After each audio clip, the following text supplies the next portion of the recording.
एकुटिया रहिबार बोधे मोर भाग्य लेखा थिला, किंतु मु हारिबाकू प्रस्तुत नथिली।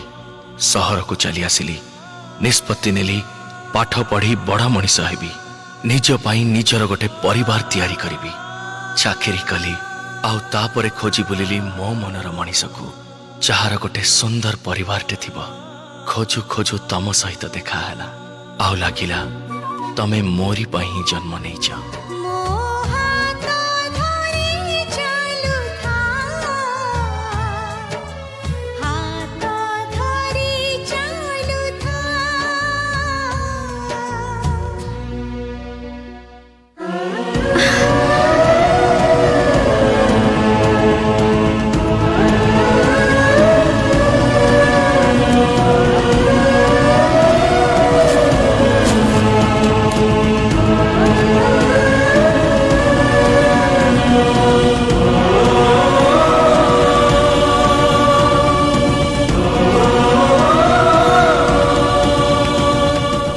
साई मोर जन्म कोठी जानिनी, किए मोर बापा माँ से कथा भी जानिनी।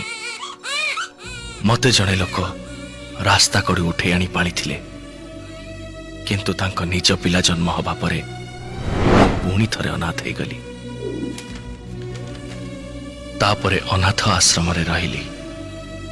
पाठ पढ़ा प्रति मोर आग्रह देखी अनाथ आश्रम रो परिचालक मते अन्य एक स्कूल रे पाठ पढ़ेइले। अनाथ बोली मो सांगरे केही मिसु नथिले, मते घृणा करुथिले, निजठु दूर रे रखुथिले। एकुटिया रहिबार बोधे मोर भाग्य लेखा थिला, किंतु मु हारिबाकू प्रस्तुत नथिली। सहर को चली आसिली, निष्पत्ति नेली पाठ पढ़ी बड़ा मनीष हेबी, निज पाई निजर गोटे परिवार तैयारी करिबी।